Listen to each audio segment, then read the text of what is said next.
ಕೇಳ್ತಾ ಇರೋದು ಕರೆಕ್ಟ್ ಇದೆ, ಏನೇನಿಲ್ಲ ಅಂತ ಹೇಳೋದಿಲ್ಲ. ಏನಾಗಿದೆ, ಬೊಮ್ಮಾಯಿ ಅವರು ಮುಖ್ಯಮಂತ್ರಿ ಆಗಿದ್ದಾಗ 22,000 ಕೋಟಿ ರೂಪಾಯಿ ಬಜೆಟಲ್ಲಿ ಇಟ್ಟಿದ್ರು. ನಾವು ಬಂದು ಅದನ್ನು, ಏಕೆಂದರೆ ನಮ್ಗೆ 5,400 ಕೋಟಿ ರೂಪಾಯಿ ಏನು ಬರಬೇಕಾಗಿತ್ತು ಆ ದುಡ್ಡು ಬರಲಿಲ್ಲ.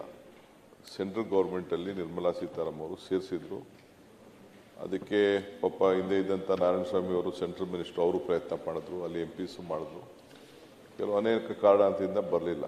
ಸೊ ನಮ್ಮ ಬಜೆಟ್ನ 22,000 ಇದ್ದಿದ್ದ 16,000 ಕೋಟಿಗೆ ಇಳಿಸ್ಬೇಕಾಯ್ತು.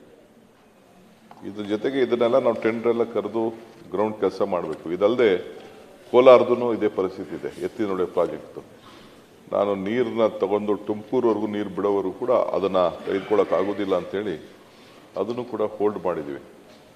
ಏನು ಮಾಡಿದ್ರು, ಆಗ ಸುಮಾರು 28,000 ಕೋಟಿ ರೂಪಾಯಿ ವರ್ಕ್ಸ್ನ ಹೊಸದಾಗೆಲ್ಲ ಬೋರ್ಡಲ್ಲಿ ತೆಗೆದುಕೊಬಿಟ್ಟಿದ್ರು.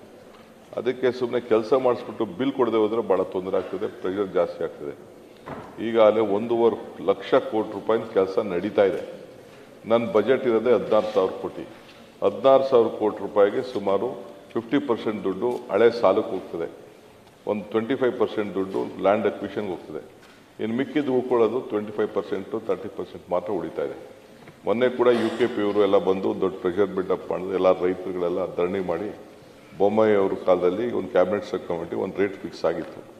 ಆ ಫಿಕ್ಸ್ ಆಗಿದ್ದನ್ನ ತಿರ್ಗಾ ಕೂತ್ಕೊಂಡು ಒಂದು ವಯಾ ಮೀಡಿಯಾ ಮಾಡೋಣ ಅಂಥೇಳಿ ಹಗಲು ರಾತ್ರಿ ಧರಣಿ ನಡೀತಾ ಇದ್ದು. ಇದು ಗಮನದಲ್ಲಿದೆ.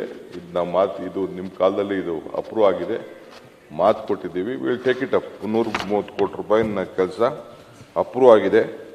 ಬೋರ್ಡಲ್ಲಿ ಬರಬೇಕಾಗಿದೆ. ನೆಕ್ಸ್ಟ್ ಬೋರ್ಡ್ಗೆ ಅದನ್ನು ತೊಗೊಂಡು ಬರ್ತೀವಿ, ತಂದು will take up this one. ರಾಮಾಜಿಗೌಡ.